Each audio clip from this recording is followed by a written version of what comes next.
আল্লাহ রাব্বুল আলামিন কুরআনুল কারীমের মধ্যে বলেন, কুল নাহবিতু মিনহা জামিআ ফাইম্মা ইয়াতিয়ান্নাকুম মিন্নি হুদান ফামান তাবিআ হুদায়া ফালা খাউফুন আলাইহিম ওয়ালা হুম ইয়াহজানুন।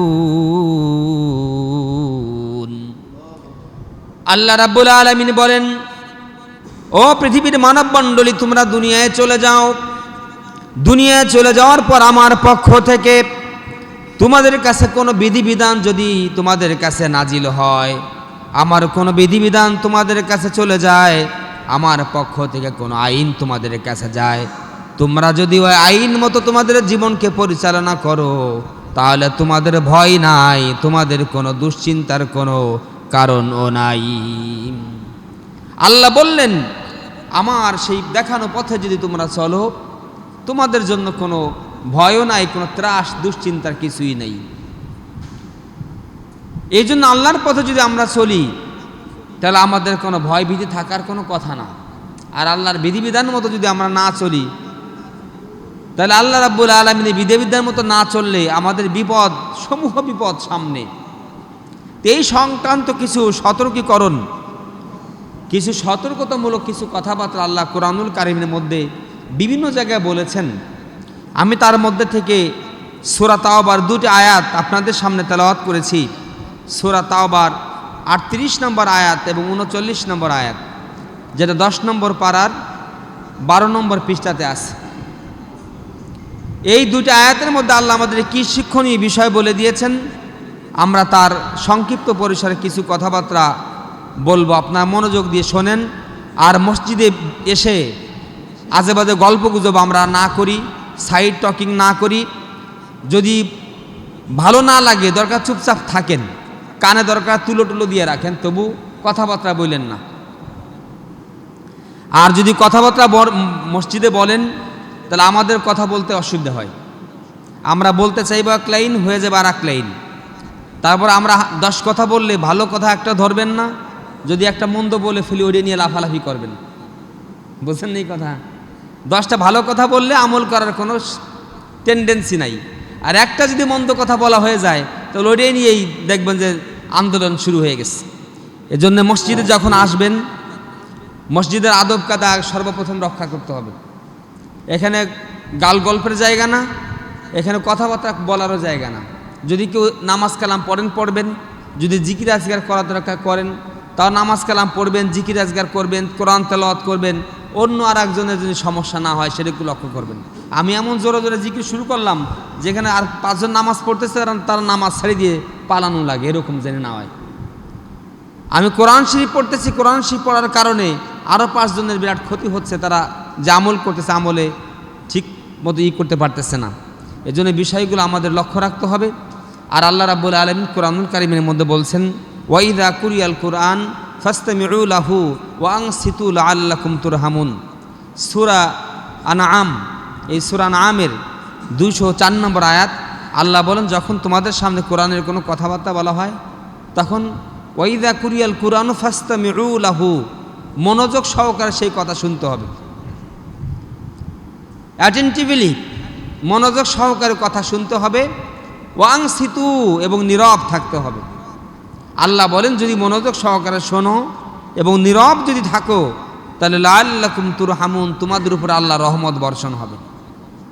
আর কোরআনের কথা বললে যদি চেঁচামেচি, হই হুল্লোড়, হইচই, কথাবার্তা এরকম বলে মনোযোগ সহকারে না শুনি, তাহলে আমাদের উপরে কিন্তু গজব আসবে, আল্লাহর পক্ষ থেকে গজব আসবে। এই কথাগুলো কোরআনের আল্লাহ অনেক জায়গায় বলছেন, আমার খেয়ালে পড়ে বহু আয়াত। তা আমরা সেদিকে যাব না। সংক্ষিপ্ত পরিসর হলো মসজিদের আদব কায়দা রক্ষা করে চলব। আল্লাহ আমাদের সকলকে কবুল করুন, সকল বলেন আমিন। আলোচনার বিষয় হলো সূরা তাওবা এর 2টি আয়াত। আমরা মনে করি যে টুকটাক কিছু নামাজ কালাম পড়লাম আর আল্লাহর ইবাদত বন্দেগী জিকির আজকে হালকা পাতলা কিছু করলাম, এতেই আমরা গেইনার, এতেই আমাদের সফলতা, এতেই আমরা এত নেকি অর্জন করে ফেলেছি যে নেকির চোটে আর ফাঁকা কোনো জায়গায় পাওয়া যাচ্ছে না, অথবা আমল নামা সব নেকিতে ভরে গেছে, কোনো গুনাহ খাতাই আমার নাই।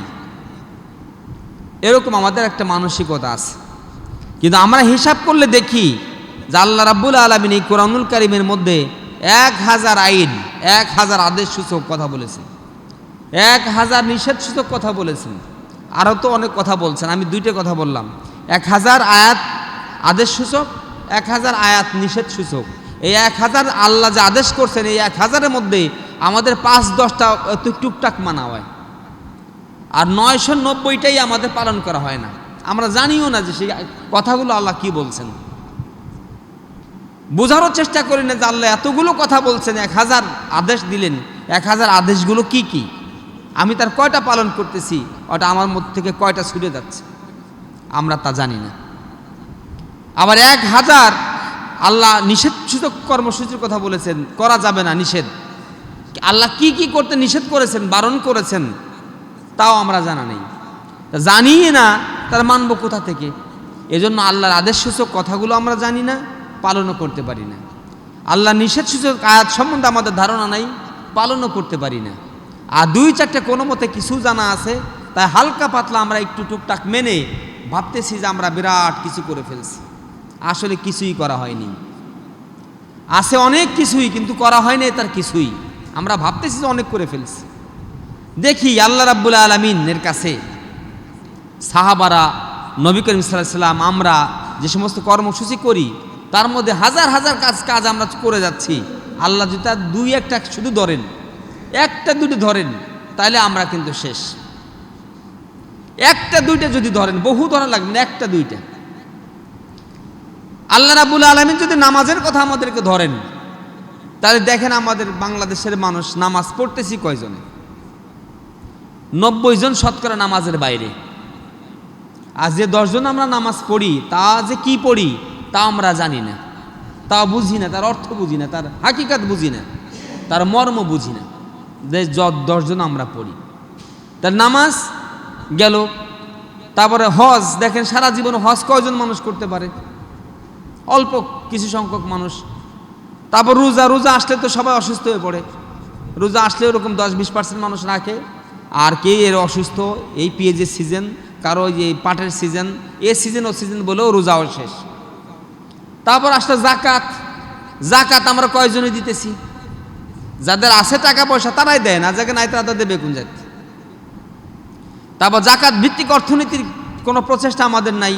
আমরা সুদ ভিত্তিক অর্থনীতির সাথে সংশ্লিষ্ট, সুদ ভিত্তিক অর্থনীতির সাথে আমাদের সম্পর্ক।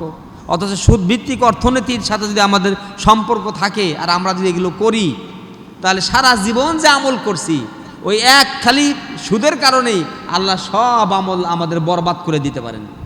সব কোরআনও আছে, হাদিসও আছে।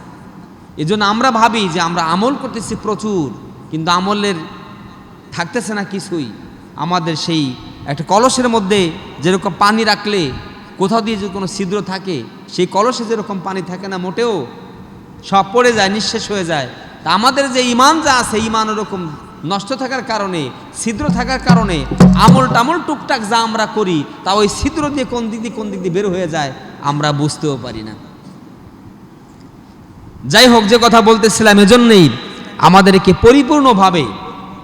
পরিপূর্ণভাবে ইসলামের আইন, ইসলামিক ল, ইসলামিক অনুরীতি, ইসলামিক অনুশাসন, ইসলামিক অনুকরণ, এগুলো আমাদের পূর্ণাঙ্গভাবে মানতে হবে। আংশিক মানার কোনো সুযোগ আছে নাকি? নাই। আংশিক মানার কোনো সুযোগ নাই। আল্লাহ রাব্বুল আলামিন কুরআনুল কারীমের মধ্যে এভাবে বলছেন। আল্লাহ রাব্বুল আলামিন বলেন, ইয়া আইয়ুহাল্লাযীনা আমানু দুখুলু ফিস সিলমি কাফা। আল্লাহ রাব্বুল আলামিন 2 নম্বর পারা 11 নম্বর পৃষ্ঠা সূরা বাকারা 207 নম্বর আয়াত। আল্লাহ রাব্বুল আলামিন বলেন, ওহে ঈমানদারেরা, যারা ঈমানের দাবিদার বলে নিজেদেরকে বলো আমরা ঈমানদার, উদখুলু ফিস সিলমি কাফা, তারা পরিপূর্ণভাবে ইসলামিক আইন, ইসলামিক ল, ইসলামিক অনুশাসন পূর্ণাঙ্গ রূপে তোমরা পালন করো। আল্লাহ বলেন নাই যে কিছু কিছু পালন করো আর কিছু কিছু ছেড়ে দাও, তাই বলছেন নাকি? বলছেন উদখুলু ফিস সিলমি কাফা, পরিপূর্ণভাবে 100% পালন করার জন্যে তুমি চেষ্টা করো। বলছেন কে? আল্লাহ বলছেন সূরা বাকারার ভিতর। তাহলে আংশিক পালন করার সুযোগ নাই। আর আংশিক পালন করে তো মহাবিপদ। সে বিপদের কথা যদি আসে প্রসঙ্গে বলবো, তা না হলে না। তাহলে পরিপূর্ণভাবে আমাদের ইমানদারি যারা ইমানদার, পরিপূর্ণভাবে ইমানের কাজ করতে হবে, আংশিক মানার কোনো সুযোগ নাই। যাক, গেল কথা। এরপর আল্লাহ রাব্বুল আলামিন যে আয়াত আমি তেলাওয়াত করেছি, ওই আয়াতের মধ্যে আল্লাহ বলছেন যে হে ইমানদারেরা, তোমাদেরকে যখন আল্লাহর আইনের দিকে ডাকা হয়, আল্লাহর কথার দিকে ডাকা হয়, আল্লাহর বিধিবিধানের দিকে ডাকা হয়, তখন তোমরা আল্লাহর বিধিবিধানের কাজগুলোকে খুব ভারী মনে করো, খুব কষ্টকর মনে করো। আল্লাহ রাব্বুল আলামিন এভাবে বলছেন, ইয়া আইয়ুহাল্লাযীনা আমানু মা লাকুম ইযা ক্বিলা লাকুম ইনফিরু ফি সাবিলিল্লাহি সাকালতুম ইলাল আরদ। আল্লাহ রাব্বুল আলামিন বলেন, ও হে ইমানদারেরা, তোমাদের কি হলো, তোমাদের কি হয়েছে যখন আল্লাহ রাব্বুল আলামিনের বিধিবিধান পালন করার জন্য তোমাদেরকে আহ্বান করা হয়, তোমাদেরকে ডাক দেওয়া হয়, আল্লাহর আইনের দিকে তোমাদেরকে আসার কথা বলা হয়, তখন তোমরা ইসসাকালতুম ফিল আরদ, জমিনের দিকে বেশি ঝুঁকে পড়ো, জমিনের কর্মকাণ্ডের দিকে তোমাদের আগ্রহ বেড়ে যায়, আল্লাহর কাজের দিকে তোমাদের কোনো আগ্রহ থাকে না, পৃথিবীর বিভিন্ন কাজ কর্মের দিকে তোমরা বেশি ব্যস্ত হয়ে যাও। ইসসাকালতুম ফিল আরদ, জমিনের বিভিন্ন কাজকর্ম তোমাদের কাছে বেশি গুরুত্বপূর্ণ হয়ে যায়, প্রাধান্য দাও। আল্লাহর কাজকে, আল্লাহর আইনকে পালন করার জন্য তোমাদের সেরকম কোনো টেন্ডেন্সি, ফিলিংস, অনুভূতি তোমাদের মধ্যে পরিলক্ষিত হয় না। বলছেন কে? আল্লাহ। আল্লাহ রাব্বুল আলামিন এরপরে বলেন, আরাদিতুম বিল হায়াতিদ দুনিয়া মিনাল আখিরাহ, আখিরাতের জীবনের চাইতে দুনিয়ার জীবন পেয়েই কি তোমরা বেশি খুশি? কে বলছেন? আল্লাহ বলছেন, আখিরাতের জীবন বাদ দিয়ে দুনিয়ার জীবনের এই সংক্ষিপ্ত পরিসরে জীবন পেয়েই কি তোমরা বেশি আনন্দিত, বেশি খুশি? আল্লাহ রাব্বুল আলামিন ব্যাখ্যা করে বলেন, ফামা মাতাউল হায়াতিদ দুনিয়া ফিল আখিরাতি ইল্লা কলিল। ও বান্দা, তুমি ভালো করে জেনে রাখো, আখিরাতের জীবনের তুলনায় দুনিয়ার জীবন সামান্যতম, একেবারেই নগণ্য। দুনিয়ার জীবন একেবারেই নগণ্য, অল্প জীবন, খানিকটা সময়। আর হাজার হাজার, লক্ষ লক্ষ, কোটি কোটি বছর তোমার পরকালে থাকা লাগবে। সেই জীবনের তুলনায় দুনিয়ার জীবন সামান্য সময়। অত এই জীবনের কাজকেই তুমি বেশি গুরুত্ব দিচ্ছ, আর আল্লাহর কাজকে তোমরা বেশি গুরুত্ব দিচ্ছ না। আয়াতের যদি আমরা একটু তাফসীর দেখি, যে ব্যাখ্যা দেখি, তাহলে ব্যাখ্যার মধ্যে ছোট্ট একটা ঘটনা আপনাদের সামনে পড়বে, এবং সেটা আমরা একটু বলার চেষ্টা করি। এই কথাটা বলার কারণ কি? আল্লাহ রাব্বুল আলামিন ইসলামকে কায়েম করার জন্য, ইসলামিক ল, ইসলামিক অনুশাসন, ইসলামের বিধিবিধান এই জমিনের মধ্যে পালন করার জন্য মানুষদেরকে খলিফা হিসেবে পাঠাইছেন। কি হিসেবে পাঠাইছেন? খলিফা। খলিফা শব্দের অর্থ হলো প্রতিনিধি, ইংরেজিতে বলে রিপ্রেজেন্টেটিভ। তাহলে আল্লাহ রাব্বুল আলামিনের যে কাজ দুনিয়ার জীবনে মানুষ করবে, আল্লাহর ওই কাজগুলোই পালন করবে। যে কাজগুলো আল্লাহ করতে বলেছেন, খলিফা হিসেবে, প্রতিনিধি হিসেবে, আল্লাহর দূত হিসেবে ওই কাজগুলো করবে, তার বাইরের কোনো কাজ করার শক্তি সামর্থ্য নাই। যেমন মনে করেন, প্রধানমন্ত্রী বা মন্ত্রণালয় থেকে এই থানার ওসি, থানার টিওনের কাছে যদি কোনো বার্তা আসে, কোনো সংবাদ আসে, তাহলে সেটা পালন করা তার জন্য বাধ্যতামূলক, নাকি ওটা পালন করার দরকার নেই? বাধ্যতামূলক। আমার আপনার কথা শুনুক আর না শুনুক, সরকার প্রধান অথবা রাষ্ট্রের কোনো সিদ্ধান্ত যদি তাদের কাছে যায়, 100% তারা পালন করতে বাধ্য, নাকি বলেন? কারণ তারা সরকারের কি প্রতিনিধি, তারা সরকারের প্রতিনিধি। তা সরকার যা বলবে তাদেরকে তাই করতে হবে, তার বাইরে যাওয়ার কোনো সুযোগ নাই। তাহলে আমরা মানুষ, প্রতিনিধি কার? আল্লাহ রাব্বুল আলামিন বলেন, ওয়াইদ ক্বালা রাব্বুকা লিল মালাইকাতি ইন্নী জাইলুন ফিল আরদি খলিফা। আল্লাহ সুবহানাহু ওয়া তাআলা বলেন, স্মরণ করো সেই সময়ের কথা যখন আমি ফেরেশতাদের সামনে বললাম, ও আমার ফেরেশতারা, দুনিয়ার জমিনে আমি আমার প্রতিনিধি, আমার খলিফা তৈরি করব। তাহলে প্রতিনিধি আল্লাহ বললেন জমিনের মধ্যে, এরা হলো আমার কি প্রতিনিধি। আল্লাহ রাব্বুল আলামিন অন্য আর একটা আয়াতের মধ্যে বলেন, সূরা ইউনূসের ভিতরে আল্লাহ সুবহানাহু ওয়া তাআলা বলেন, সুম্মা জাআলনাকুম খলাইফা ফিল আরদি মিন বাদিহিম লিনানজুরা কাইফা তা'মালুন। সূরা ইউনূসের 14 নম্বর আয়াত, 11 নম্বর পারা, 8 নম্বর পৃষ্ঠার 15 নম্বর লাইন।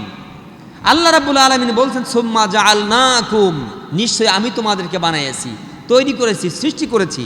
কে বলছেন? আল্লাহ বলছেন। কি বানাইছেন? খলাইফা, খলিফার বহু বচন।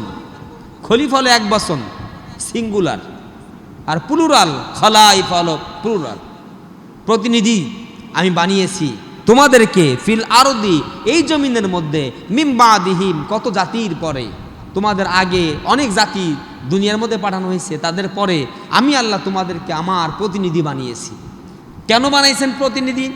আল্লাহ রাব্বুল আলামিন বলেন, লিনানজুরা কাইফা তা'মালুন, তোমরা কেমন আমল করো, কেমন কাজ করো, কেমন করে আল্লাহর বিধান পালন করো, আল্লাহর আইনগুলো জীবনের কোন কোন ক্ষেত্রে পালন করো, এইটা দেখার জন্যই আমি আল্লাহ সুবহানাহু ওয়া তাআলা তোমাদেরকে দুনিয়ার মধ্যে প্রতিনিধি বানিয়েছি। আল্লাহ বলেন যে তোমরা কেমন আমল করো, আমার বিধিবিধান, আমার আইন কতটুকু পালন করো জীবনে, এইটা দেখার জন্য আমি আল্লাহ সুবহানাহু ওয়া তাআলা তোমাদেরকে দুনিয়ার মধ্যে পাঠিয়েছি। বলছেন কে? আমরা হলাম আল্লাহর প্রতিনিধি। তা প্রতিনিধি হিসাবে আল্লাহ যা দিক নির্দেশনা দিবেন, তার বাইরে আমাদের যাওয়ার কোনো সুযোগ আছে নাকি? কোনো সুযোগ নেই। আল্লাহ যে নির্দেশনা দিবেন 100% পালন করার চেষ্টা করতে হবে আমাদের। তার বাইরে অন্য কোনো আদর্শ, অন্য কোনো চিন্তা চেতনা, অন্য কোনো কিছু পালন করা আমাদের জন্য ফরজ না, ওয়াজিব না, সব নফল সুন্নত কিছুই না। আর আল্লাহর আইন, আল্লাহর বিধান পালন করা, রাসূলের সুন্নাত অনুযায়ী জীবনকে পরিচালনা করা ফরজ। ফরজ মানে কি? অত্যাবশ্যক, অবশ্যই করণীয়।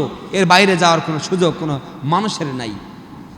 আল্লাহ কোরআনুল কারীমের মধ্যে সূরা আহজাবের 36 নম্বর আয়াতের মধ্যে বলছেন, 22 নম্বর পারা 2 নম্বর পৃষ্ঠার 1 নম্বর লাইনে কথাটা বলছেন। আমি আয়াতটা বললাম না, কিন্তু ওই কথা বলতে ওইখানে বলছেন যে মানুষের কোনো অধিকার নাই, কোনো রাইট নাই, কোনো পাওয়ার নাই, শক্তি নাই যে আমি আল্লাহ যা সিদ্ধান্ত দেব তার বাইরে যেয়ে সে কোনো কাজ করবে।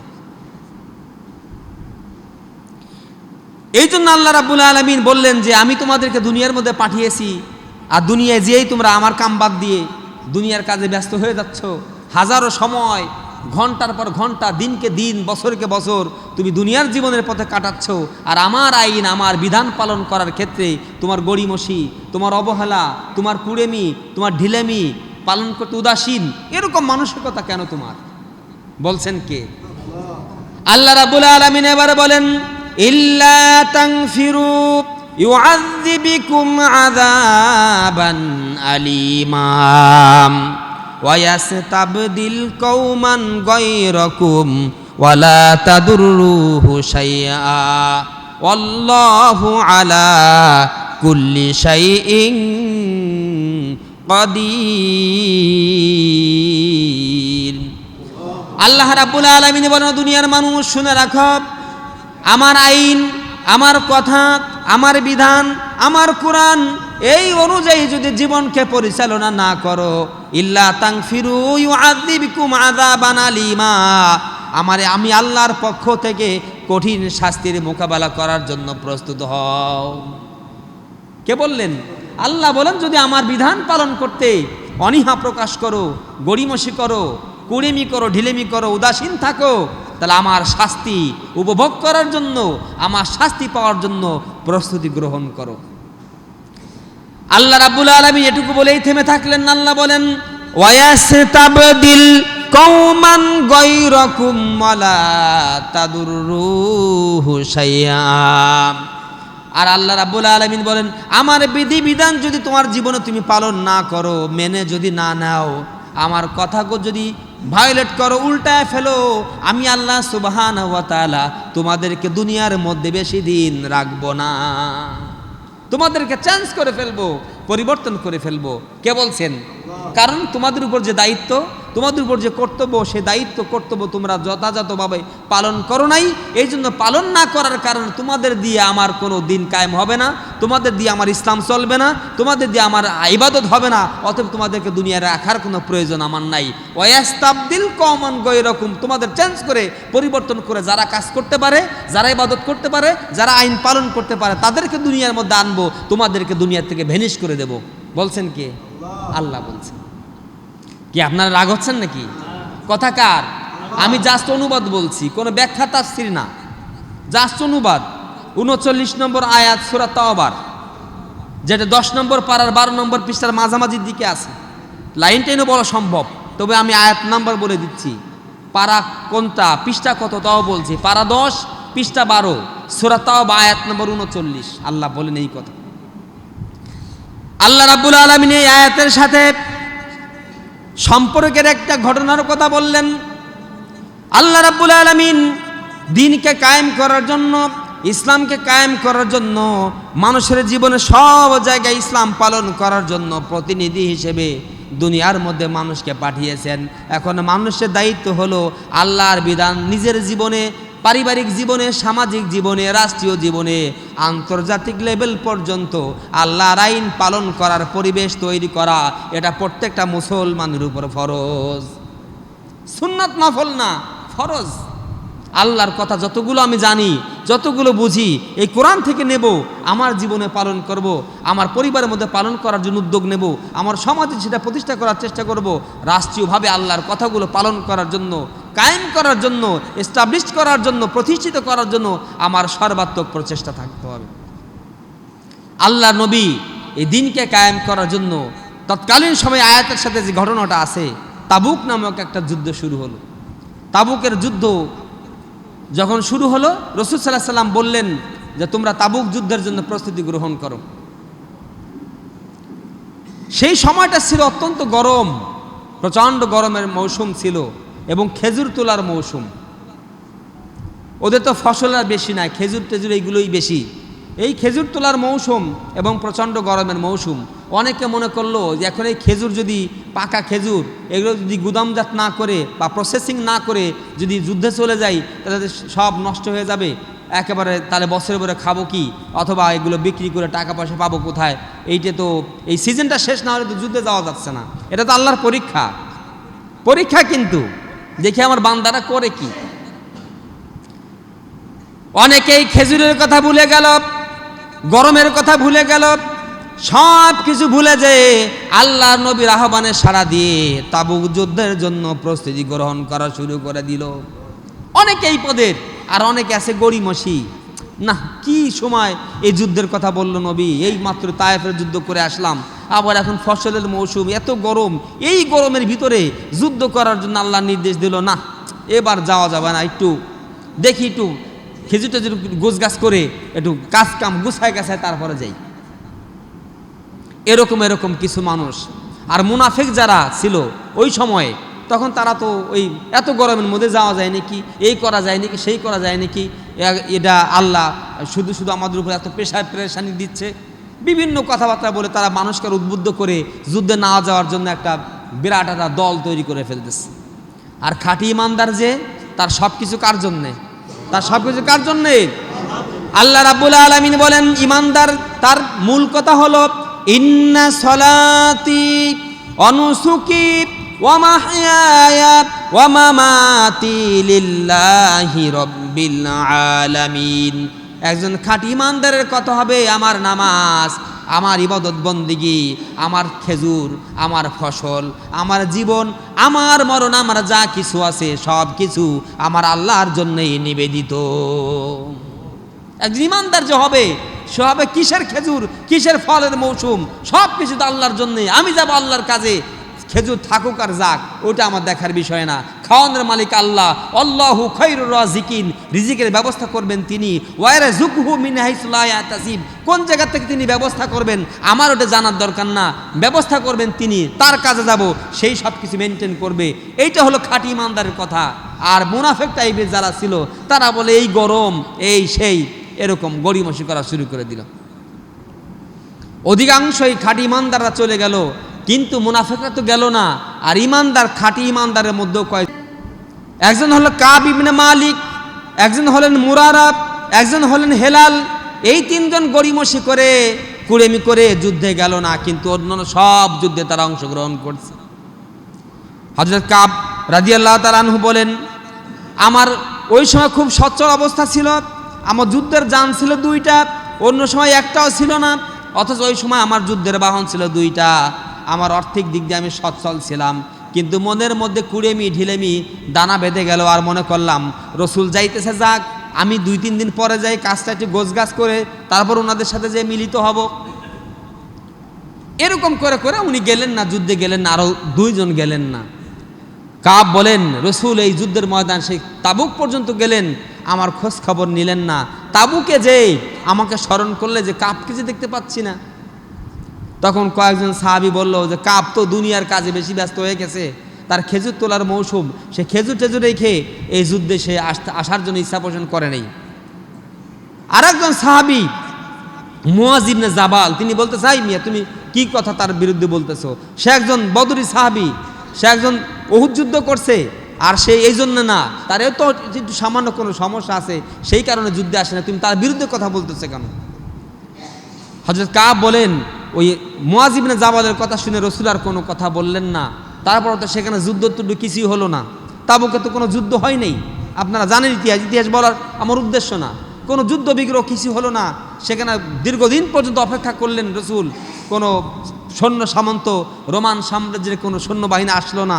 তারা দীর্ঘদিন থেকে যুদ্ধ না করেই আবার ফিরে চলে আসলেন।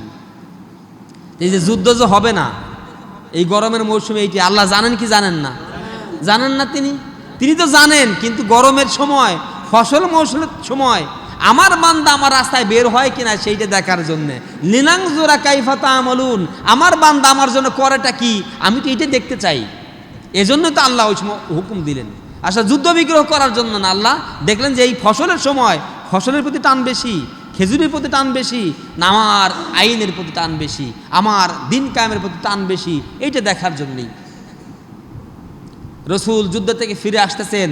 আর কাব থরথর করে কাঁপতেছে যে রসুল আসছে, আমি কি বলবো, কি বলার তো কিছুই নাই। তারপরে অনেকেই বললেন, বিভিন্ন অজুহাত পেশ করলেন। মুরারা অভিযোগ পেশ করলেন, তারপরে হেলাল অভিযোগ পেশ করলেন। তেনারা বললেন, আমার শারীরিক অক্ষমতা ছিল, আর আমি জমিনের প্রতি বেশি ঝুঁকে পড়েছিলাম, খেজুর তোলার প্রতি বেশি ঝোঁক ছিল, এই জন্য যুদ্ধে যাইতে পারি নাই। রসুল বললেন, ঠিক আছে তোমরা যাও, পরে তোমাদেরকে জানাবো। কাব ইবনে মালিক বলেন, আমি কোনো মিথ্যা অজুহাতও বলতে পারতাম, কিন্তু আমি কোনো মিথ্যা অজুহাত পেশ করলাম না। আমি জানি আমি যদি কোনো মিথ্যা অভিযোগ পেশ করি, এখন হয়তো রসুল কিছু বলবেন না, কিন্তু পরবর্তীতে আল্লাহর পক্ষ থেকে ওহী করে আমার নবীকে মূল ঘটনাটা কি সেইটা জানাইয়া দেওয়া হবে, তাহলে আমি নবীর কাছে মিথ্যাবাদী হিসেবে পরিগণিত হব। অথবা আমি মিথ্যাবাদী হইতে চাই না, সত্য কথাই বলবো, তাতে রসুল যা করে করবে। আল্লাহ আমাকে ক্ষমা করুক আর না করুক, আমি সত্য কথাটাই বলবো। নবী যখন ডাকলেন, কাব ইবনে মালিক যে বলতেছেন, ইয়া রাসূলুল্লাহ সাল্লাল্লাহু আলাইহি ওয়াসাল্লাম, আসলে মূলত কোনো কাজের জন্য আমি যাই নাই, আসলে যাই নাই হলে কুড়েমির কারণে, ঢিলেমির কারণে, অলসতার কারণে আমি যুদ্ধ যাইতে পারি নাই, আমাকে আপনি মাফ করে দেন। রসুল বললেন, ঠিক আছে যাও, পরে তোমাদের বিষয়ে সিদ্ধান্ত জানানো হবে। এই 3 জন চলে আসলেন। আর অনেক মানুষ ছিল, যারা ছিল মুনাফিক টাইপের, তারা বিভিন্ন অজুহাত পেশ করে রসুলের কাছ থেকে ক্ষমা টমা নিয়ে চলে আসলেন। কিন্তু 3 জনের ব্যাপারে আল্লাহ রাব্বুল আলামিন সিদ্ধান্ত দিলেন রসুলের কাছে যে ওই 3 জনের একটু পাকড়া করার দরকার আছে, একটু বয়কট করার দরকার। ওনাদের সাথে আপনারা সালাম কালাম কথাবার্তা কেউ বলবেন না। রসুল সিদ্ধান্ত দিয়ে দিলেন যে ওই 3 জন, মুরারা, হেলাল আর কাব ইবনে মালিক, এই 3 জনের সাথে কোনো মুসলমান কথা বলবে না, সালাম কালাম দিবে না। তারা সালাম দিলেও সালামের উত্তর দেওয়া যাবে না। যখন এরকম বয়কটের সিদ্ধান্ত হলো, তখন ওরা বুঝতে পারতেছে যে হারে দুনিয়া, আমরা এই যুদ্ধে না যে কত বড় ভুল করছি, জীবনে এত যুদ্ধ করলাম, এত বিগ্রহ করলাম, আল্লাহর জন্য জীবনটাকে একেবারে নিঃশেষ করে দেওয়ার জন্য প্রতিশ্রুতিবদ্ধ হলাম, প্রতিজ্ঞা করলাম, কিন্তু এই সামান্য একটা যুদ্ধে গেলাম না, আর আল্লাহ আমাদের এরকম একটা শাস্তির ব্যবস্থা করলো। যাক, আল্লাহর কাছে কান্নাকাটি করা, রোনারাজি করা, আল্লাহর কাছে মাফ চাওয়া, ক্ষমা চাওয়া, এরকম তারা করা শুরু করে দিল। কিছুদিনের পরে তাদের বিরুদ্ধে আরও কথা আসলো যে ওনাদেরকে ওনাদের স্ত্রীর সাথে থাকতে দেওয়া যাবে না, আলাদা বিছানায় থাকতে হবে। এই কথাগুলো আবার যখন তাদের কাছে গেল, তারা এখন জীবনকে মানে মরে যাওয়া দেখছে ভালো, এরকম তাদের কাছে মনে হলো যে আমরা করলামটা কি, আমাদের বিরুদ্ধে আল্লাহ রাব্বুল আলামিন কি সিদ্ধান্ত নিচ্ছেন, আমরা তো এর চাইতে আমাদের মরে যাওয়া ভালো ছিল। এরকম করতে করতে 50 দিন পর্যন্ত হয়ে গেল। কয় দিন? 50 দিন। 50 দিন যখন হলো, আল্লাহ রাব্বুল আলামিন দেখলেন যে আমার বান্দারা আসলেই আমার জন্যই এত কান্নাকাটি করতেছে, ক্ষমা চাইতেছে, মাগফিরাত কামনা করতেছে, অন্য কোনো দিকে যাইতেছে না। আল্লাহ তারপর দয়া পরবশ হয়ে আল্লাহ তাদের প্রতি অনুগ্রহ করে 50 দিনের পর তাদের উপর আয়াত নাজিল করে তাদেরকে মাফ করে দিলেন। আল্লাহ রাব্বুল আলামিন বলেন, লাকাদ তাবাল্লাহু আলান নাবিয়্যি ওয়াল মুহাজিরিন ওয়াল আনসারিল্লাযীনা তাবাউ ফি সাআতিল উসরাতি মিন বাদি মা কাদা ইয়াযীগু কুলুবু ফারিকিম মিনহুম সুম্মা তাবা আলাইহিম ইন্নাহু বিহিম রাউফুর রহিম। 11 নম্বর পারা, 4 নম্বর পৃষ্ঠা, 13, 14, 15 নম্বর লাইন, সূরা তাওবার আয়াত নম্বর 117। আল্লাহ রাব্বুল আলামিন বলেন নবীকে, আর মুহাজির যারা ছিল আর যারা আনসার ছিল, তারা সামান্য সময় যদিও তাদের হৃদয়ের মধ্যে একটু বক্রতা অনুসরণ করার মতো অবস্থা হয়ে গিয়েছিল, কিন্তু তারপরও তারা কঠিন পরিস্থিতিতে আল্লাহর নবীর সাথেই ছিল। বুঝতেছেন কথা? যে সামান্য সময় তাদের হৃদয়ের মধ্যে একটু বক্রতা তৈরি হয়েছিল, তারা সামান্য সময় আল্লাহর বিধিবিধান পালন করার জন্য একটু গড়িমসি করেছে, অলসতা করেছে। আল্লাহ রাব্বুল আলামিন এই অলসতা করার কারণে তাদের যে শাস্তি দিয়েছেন, আল্লাহ তাদের শাস্তি থেকে তাদেরকে মাফ করে দিলেন। সুবহানাল্লাহ, তারা মাফ পেয়ে গেল।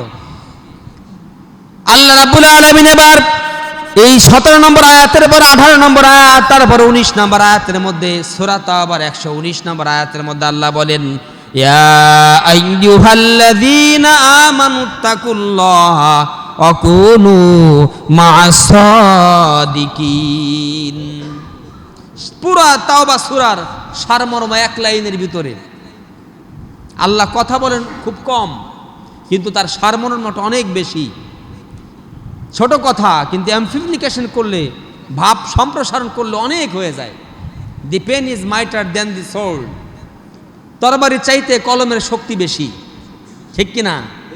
তরবারের চাইতে, তরবারের চাইতে, পারমাণবিক বোমার চাইতেও একটা কলমের শক্তি বেশি না কম? বেশি। এই জন্য বলে the pen is mightier than the sword. তরবারির চাইতে কলমের পাওয়ার বেশি। কথা তো ছোট, কিন্তু মর্ম কথা অনেক বড় না? ব্যাখ্যা, আল্লাহর কথা ছোট কিন্তু মর্ম অনেক বড়। আল্লাহ বলেন, ইয়া আইয়ুহাল্লাযীনা আমানু, ওহে ঈমানদারেরা। সমস্ত পৃথিবীর ঈমানদারদেরকে দিয়ে বলতেছে। দৃষ্টান্ত সূরা তাওবা এবং যুদ্ধের ঘটনা, সূরা তাওবার মধ্যে যে ঘটনাটা উল্লেখ করেছেন তাবুকের যুদ্ধের কথা, আল্লাহ রাব্বুল আলামিন বলেন, ও পৃথিবীর ঈমানদারেরা, সকল ক্ষেত্রে শুধুমাত্র ভয় করতে হবে আল্লাহ সুবহানাহু ওয়া তাআলাকে। কাকে? আল্লাহকে ভয় করে চলতে হবে। দুনিয়ার কোনো শাসক, দুনিয়ার কোনো পাওয়ারফুল কোনো মানুষকে ভয় করে চলার কোনো সুযোগ নাই।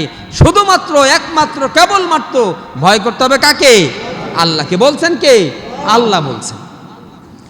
আল্লাহ রাব্বুল আলামিন এবার বলেন, ওয়াকুনু মা'আস সাদিকিন। আর জীবনের সকল ক্ষেত্রে যারা সত্যবাদী, সত্য অন্বেষী, সত্যের পথে যারা চলে, ইসলামের পথে যারা চলে, ইসলামের আইন বাস্তবায়ন করার জন্য চেষ্টা করে, তোমরা তাদের সঙ্গী হয়ে যাও, তাদের বন্ধু হয়ে যাও, তাদের অনুগামী হয়ে যাও, তাদের সাথে সাহায্য সহযোগিতা করে তোমাদেরকে জীবনকে তোমরা পরিচালনা করো। এ কথা কার? আল্লাহ বললেন।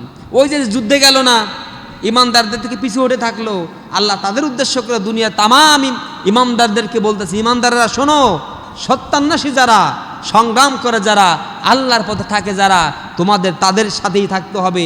তার বাইরে ওই যে বাড়ি বসে থাকবা, খেজুর পাকছে এই জন্য বাড়ি বসে থাকবা, কাজের উৎসরতে বাড়ি বসে থাকবা, বিপদ আপদ আছে বাড়ি বসে থাকবা, তা না। যদি যুদ্ধ করতে হয় করতে হবে, ময়দানে থাকলে থাকতে হবে।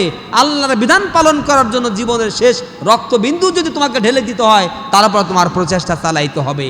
কথা কার? আল্লাহ রাব্বুল আলামিন এবার বলেন, ইয়া আইয়ুহাল্লাযীনা আমানু মাইয়ারতাদ্দা মিনকুম আন দীনিহি ফাসাওফা ইয়াতিল্লাহু বিকৌমি ইউহিব্বুহুম ওয়া ইউহিব্বুনাহু আযিল্লাতিন আলাল মুমিনিনা আইজ্জাতিন আলাল কাফিরিন। আল্লাহ রাব্বুল আলামিন 6 নম্বর পারা 16 নম্বর পৃষ্ঠা সূরা মায়েদার আয়াত নাম্বার 54। আল্লাহ রাব্বুল আলামিন ঈমানদারদেরকে ডাক দিয়ে বলছেন, ও ঈমানদারেরা, মাইয়ারতাদ্দা মিনকুম আন দীনিহি, যদি তোমাদের দিন, তোমাদের ইসলাম, তোমাদের কোরআন থেকে যদি তোমরা সরে যাও, এদিক ওদিক চলে যাও, আল্লাহর পথে না চলো, কোরআনের পথে না চলো, ইসলামের পথে না চলো, এদিক ওদিক দৌড়াও, খালি এদিক ওদিক দৌড়াইতে থাকো, মাইয়ারতাদ্দা মিনকুম আন দীনিহি ফাসাওফা ইয়াতিল্লাহু বিকৌম ইউহিব্বুহুম ওয়া ইউহিব্বুনাহু, তার আল্লাহ রাব্বুল আলামিন তোমাদেরকে চেঞ্জ করে দিবে, পরিবর্তন করে দিবে। বুঝতেছেন কথা? তোমাদেরকে চেঞ্জ করে দিবেন, পরিবর্তন করে দিবেন, দুনিয়ায় তোমাদের রাখবেন না, সরায়া দিবেন। এমন এক সম্প্রদায়কে তোমাদের স্থলাভিষিক্ত করে দিবেন যারা আল্লাহকে মহব্বত করবে, আল্লাহকে ভালোবাসবে, আল্লাহর আইন পালন করার জন্য জীবনের সকল প্রচেষ্টা চালাবে। আল্লাহ রাব্বুল আলামিন তাদেরকে দুনিয়ায় নিয়ে আসবেন, তোমাদেরকে দুনিয়া থেকে পরিবর্তন করে দিবেন। আল্লাহ বলেন তোমাদের পরিবর্তন করে তাদের দুনিয়ায় নিয়ে আসবো। তারা কি করবে? ইউজাহিদুনা ফি সাবিলিল্লাহি ওয়ালা ইয়াখাফুনা লাওমাতা লাইম, তারা আল্লাহর পথে আল্লাহর আইন বাস্তবায়ন করার জন্য জীবনের সর্বশক্তি প্রয়োগ করবে। কারো চক্ষু রাঙ্গানি, কারো হুমকির, কারো হামলার মামলার কোনো ভয় তারা করবে না। বলছেন কে?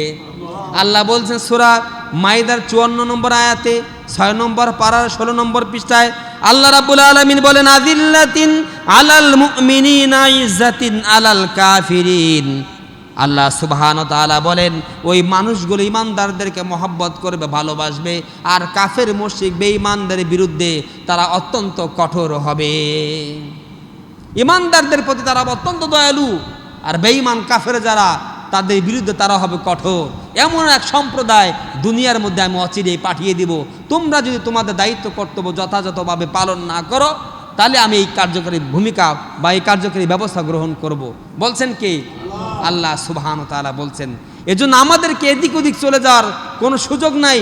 শুধুমাত্র আল্লাহর আইন, আল্লাহর কথা, আল্লাহর কোরআনের দিকেই আমাদের থাকতে হবে। এদিক ওদিক চলে যাওয়ার কোনো সুযোগ, কোনো পাওয়ার, কোনো রাইট, কোনো অধিকার আমাদেরকে নাই। আল্লাহ সুবহানাহু ওয়া তাআলা আমাদের জীবনের সকল ক্ষেত্রে শুধুমাত্র আল্লাহর পথে, আল্লাহর কোরআন অনুযায়ী জীবনকে পরিচালনা করার একেবারে সর্বাত্মক প্রচেষ্টা দিয়ে আমাদেরকে আমল করার তৌফিক আল্লাহ সুবহানাহু ওয়া তাআলা আমাদের দান করুক।